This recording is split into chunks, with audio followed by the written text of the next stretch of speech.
இப்போ வந்து பெண்கள் ஏன் வீட்டில் கடினமாக உழைக்கிறாங்க அப்படின்னா, ஆண்கள் உதவி செய்யலை. உதவி செஞ்சால் அவங்களுடைய உழைப்பு எளிமையாக மாறும். ஏன் வந்து ஆண்கள் உதவி செய்ய மாட்டேன்றாங்க பெண்களுக்கு அப்படின்னா, பெண்கள் வந்து ஆண்கள்கிட்ட வந்து அவங்க பிரச்சனைகளை பற்றி பேசுகிறதே கிடையாது. ஒரு மகன் இருக்கான்னு வச்சுக்கோங்களேன், ஒரு அம்மா வந்து என்ன பண்ணுறாங்க, மகன்கிட்ட குடும்ப விஷயங்கள் எதுவுமே பேசுகிறது கிடையாது. ஆனால் உதவி மட்டும் கேட்க வந்துடுவாங்க. கடைக்கு போ, அங்கே போ, இங்கே போன்னு உதவி கேட்கும்போது அவன் செய்ய மாட்டான். எப்போ தெரியுமா அம்மா சொல்கிறத வந்து பையன் கேட்பான், ஒரு பொண்டாட்டி சொல்கிறத புருஷன் எப்போ கேட்பான் அப்படின்னா, பெண்கள் தங்களுடைய விஷயங்களை எல்லாத்தையும் வந்து ஆண்கள்கிட்ட பகிர்ந்துக்கணும். ஏன்னா பெண்கள் மூலமாக தான் பெண்களை பற்றி ஆண்கள் தெரிஞ்சிக்க முடியும். அப்போ பெண்கள் வந்து ஆண்கள்கிட்ட எதுவுமே பேசுறது கிடையாது. ஆனால் ஒரு வேலைக்காக மட்டும், ஒரு பணத்துக்காக மட்டும் ஆண்கள்கிட்ட வருவாங்க. அப்போ காரியம்னா மட்டும் ஆண்கள்கிட்ட வர்றது. ஆனால் ஏதாவது விஷயம் பேசுகிறதா இருந்தால் பெண்கள்கிட்ட தான் பேசிகிட்டு இருப்பாங்க. அப்போ ஆண்களுக்கு பெண்களை பற்றி தெரியவே மாட்டேங்குது. பெண்களுடைய பிரச்சனைகள் என்ன? இப்போ ஆண்கள்கிட்ட எல்லா விஷயத்தையுமே நீ பகிர்ந்துக்கணும். உன்னுடைய மகன்கிட்டயோ அல்லது உன்னுடைய கணவன்கிட்டயோ அல்லது சகோதரங்கிட்டயோ நண்பன்கிட்டயோ இப்படி எல்லா விஷயத்தையுமே உன்னை பற்றின எல்லா விஷயம் வந்து இப்போ மகன்கிட்ட சில விஷயத்த சொல்ல முடியும், சில விஷயத்த சொல்ல முடியாது. கணவன்கிட்ட நிறைய விஷயத்த சொல்ல முடியும், எல்லா விஷயத்தையும் சொல்ல முடியும். ஆனால் அதை சொல்கிறாங்களா? அதை சொன்னால் தான் ஆண்கள் வந்து பெண்களுக்கு உதவி செய்வாங்க. ஏன்னா பெண்களை பற்றி நமக்கு ஒரு விஷயம் தெரியுது. அது எப்படி தெரியுது? அந்த மனைவி சொன்னதுனால தான் நமக்கு தெரியுது, அல்லது நம்ம அம்மா சொன்னதுனால தான் பெண்களுடைய பிரச்சனை என்ன, உணர்ச்சிகள் என்ன அப்படிங்கிறது நமக்கு தெரிய வருது. அப்போ பெண்களை பற்றி எனக்கு ஒரு அறிவு இருக்குது. அது யார் மூலமாக கிடச்சிது? பெண்களால் தான் கிடச்சிது. அப்படி இருக்கும்போது அப்போ பெண்கள் மேலே பாசம் வரும், விசுவாசம் வரும். பெண்களுக்கு உதவி செய்யணும். உதவி செஞ்சால் தான் அவங்க சொல்லுவாங்க. உதவி செஞ்சால் தான் பெண்கள் கூட சும்மா சொல்ல மாட்டாங்க. உதவி செய்யணும், ஆண்கள் வந்து உதவி செய்யணும். அப்போ தான் பெண்கள் சொல்லுவாங்க. இங்கே என்ன நடக்குது அப்படின்னா, பெண்கள் சொல்லவும் மாட்டேன்றாங்க, அதனால் ஆண்கள் உதவியும் செய்ய மாட்டேன்றாங்க, அதனால் பெண்கள் சொல்லவும் மாட்டேன்றாங்க, தங்களை பற்றி சொல்லவும் மாட்டேன்றாங்க. இதனால தான் ஆண் பெண் உறவு ஏன் எப்போவுமே சண்டையாகவே இருக்குதுன்னா, பெண்கள் வந்து எல்லா விஷயத்தையும் பெண்களுக்குள்ளே குசு குசுன்னு பேசிக்கிறாங்க.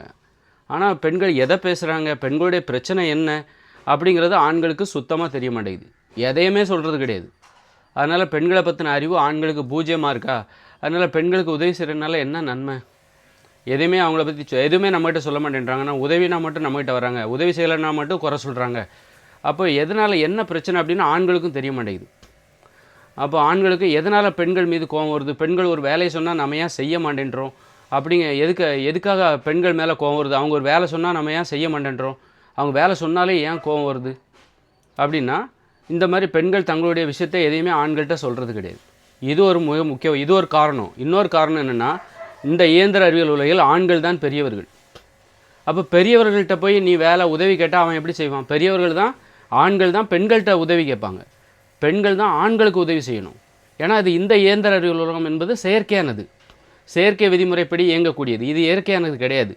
இங்கே வந்து ஆண்களுடைய ஆதிக்கம் அதுதான் சரி. யாருடைய ஆதிக்கமாவது இங்கே இருக்கணும். பெண்கள் அந்த ஆதிக்கத்திற்கு உடன்பட வேண்டும்.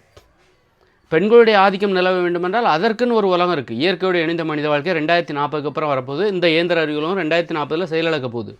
அந்த இயந்திர அறிவியல் உலகத்தில் தான் பெண்களுக்கு ஆண்கள் உதவி செய்வாங்க.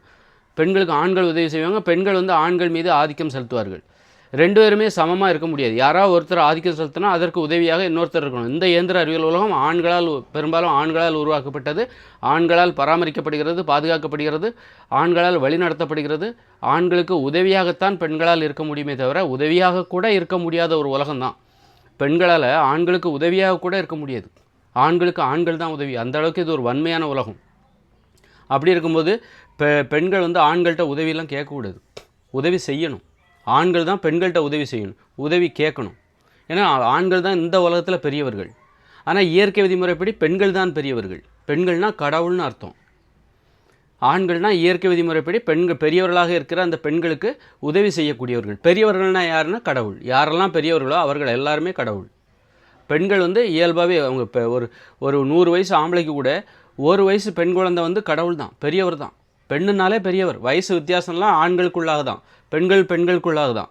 ஆனால் ஆணும் பெண்ணும் ஒப்பிடும்போது பெண்கள் என்றால் பெரியவர்கள், ஆண்கள் என்றால் பெண்களின் பார்வையில் குழந்தைகள். இது இயற்கை விதிமுறைப்படி. ஆனால் தற்போதுள்ள இயந்திர அறிவியல் உலகம் செயற்கையானது, இயற்கைக்கு முரணாக இயங்கி கொண்டிருக்கிற உலகம். இந்த உலகத்தில் செயற்கையான உறவு முறை தான் ஏற்படும். செயற்கையான உறவு முறைப்படி வாழ்ந்தால்தான் சரியான புரிதல் ஏற்படும். அப்போ ஆண்கள்கிட்ட வந்து ஆண்களுக்கு உதவி தான் பெண்கள் செய்யணும். ஆண்கள் தான் தங்களுடைய உணர்ச்சிகளை பெண்கள்கிட்ட பேசணும்.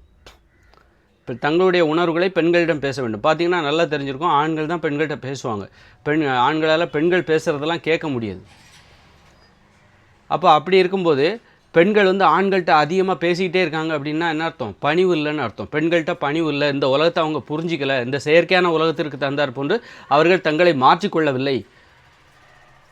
அப்போ அவர்களுக்காக இந்த உலகத்தை மாற்ற முடியாது, இந்த உலகத்துக்காக அவங்க மாறி தான் ஆகணும். அதனால் வந்து ஆண்கள் தான் இந்த உலகத்தில் பெரியவர்கள். அதனால தான் வந்து இந்த புரிதல் இல்லை, இந்த உலகம் செயற்கையானது, இங்கே ஆண்கள் தான் பெரியவர்கள். அப்போ ஆண்கள் தான் பெண்கள்கிட்ட உதவி கேட்கணும், பெண்கள் ஆண்களுக்கு உதவி செய்யணும். அப்படி இருக்கும்போது பெண்கள் என்ன நினச்சிக்கிறாங்க, வேலைக்கும் சில பெரும்பாலும் வந்து வேலைக்கு போகிறாங்களோ போகலையோ, வேலைக்கு போனாலும் சரி போகலன்னாலும் சரி பெண்கள் வந்து ஆண்களுக்கு கீழே தான். இந்த இயந்திர அறிவியல் உலகில் ஆண்களுக்கு உதவி தான் செய்யணும். இப்போ வேலைக்கு போனாலும் சரி, ஆண்கள்னாலே பெரியவர்கள் தான். பெண்கள் வேலைக்கு போனாலும் சரி, பெரிய படிப்பு படித்தாலும் சரி, ஆண்கள் என்றால் இந்த உலகத்தில் பெரியவர்கள். சின்ன வயசு பையன் கூட ஒரு நல்ல படித்த ஒரு பெண்ணை விட ஒரு சின்ன வயசு பையன் வந்து பெரியவர் தான். பெரியவரை பார்ப்பது போல் தான். ஆண்களை வாடா போடான்னு கூப்பிடக்கூடாது. இப்படி இயந்திர அறிவியல் உலகத்திற்கு உறவுமுறை விதிகள் இருக்கிறது, செயற்கையான விதிமுறைகள். அந்த விதிமுறையை நம்ம மறந்துட்டு சுதந்திரம்னா என்னன்னு தெரியாமல் இப்போ பெண்கள் வந்து ஆண்களை வாடா போடாங்கிறது, பேர் சொல்லி கூப்பிட்றது, இதுதான் பெண் சுதந்திரம்னு நினைக்கிறது, அதை ஆண்களை அனுமதிப்பது, இது போன்ற குழப்பத்தில் இருக்காங்க. என்ன தான் அனுமதித்தாலும் ஆண்கள் வந்து பெண்களை வாடா போடான்னு கூப்பிடு அப்படின்னு என்ன தான் சொன்னாலும் அது ஒரு நடிப்பு தான். அது இயற்கை உணர்வுபூர்வமாக இல்லை, அது ஒரு நடிப்பு தான். ஆனால் ஆணுக்குள்ளே அந்த ஆதிக்க மனப்பான்மை இருந்துக்கிட்டு தான் இருக்கும். அந்த ஆதிக்க மனப்பான்மை இருந்துக்கிட்டு தான் இருக்கும். பெண்ணுக்கும் அந்த பயம் இருந்துக்கிட்டு தான் இருக்கும். அதனால் வந்து இந்த இயந்திர அறிவியல் உலகத்தில் ஆண்களை வந்து பெரியவர்களாக நினச்சிருக்கணும். அது மாதிரி ஆண்கள் வந்து ஏன் வந்து ஆண்களை வந்து பெண்கள் வாடா போடான்றாங்க, வா போன்றாங்க. அப்போ எதுக்காக சொல்கிறாங்கன்னா, ஆண்களும் என்ன பண்ணுறாங்க, பெரியவர்கள் போல் நடந்துக்காமல் பெண்களை அடிமையாக நடத்துகிறாங்கல்ல. அந்த அடிமைத்தனத்துக்கு எதிரான ஒரு ஒரு ஒரு புறப்பாடு தான். அடிமைத்தனத்துக்கு எதிராக பெண்கள் எழும்போது தான் ஆண்களை வாடா போடான்னு சொல்கிறதுலாம் தங்களுடைய சுதந்திரம் அப்படின்னு நினைக்கிறாங்க. வாடா போடா வா போன்னு சொல்கிறது ஆண்கள் பெண்களை வந்து அடிமைப்படுத்துறதுனால, அப்போ வாடா போடாங்கிறது தான் எங்களுடைய சுதந்திரம் அப்படின்னு பெண்களும் நினைக்கிறாங்க. அப்போ 2 பேர் மேலேயும் தப்பு இருக்குது. அதனால் இந்த இயந்திர அறிவியல் உலகத்தை பற்றி முதல்ல நல்லா புரிஞ்சுக்கணும். இது செயற்கையான உலகம், செயற்கையான உறவு முறைப்படி தான் நம்ம இங்கே செயல்படணும்.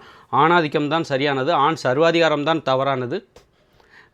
பெண் வந்து ஆணுக்கு உதவி செய்யணும், அடிமையாக இருக்கக்கூடாது. அடிமைத்தனம் என்பது தவறானது என்பது தெரிஞ்சுக்கிட்டு ஒரு ஆண் பெண் உறவில் இருக்கிற ஆண்கள் தன்னை பற்றி பெண்கள்கிட்ட நல்லா பேசணும், நிறைய பேசணும். அப்போ தான் ஆண்களை பற்றி பெண்கள் தெரிஞ்சிக்க முடியும். தெரிஞ்சிக்க வேண்டிய கட்டாயம் இந்த உலகத்தில் இருக்குது. அப்போ தான் பெண்களால் அமைதியாக வாழ முடியும். ஆண்களுக்கும் தன்னை பற்றி பெண்கள்கிட்ட சொல்லணும், பெருமையாக சொல்லணுங்கிற உணர்வு இந்த இயந்திர அறிவியல் உலகில், அது செயற்கையாக இருந்தாலும் அது இந்த இயந்திர அறிவியல் உலகத்திற்கு பொருத்தமானது. இந்த உலகத்துக்கு பொருத்தமாக தான் நம்மளால் வாழ முடியும். அதனால் இந்த உலகம் இப்படி நான் இயற்கை விதிமுறைப்படி தான் நான் வாழ்வேன் அப்படின்னா வாழ முடியாது.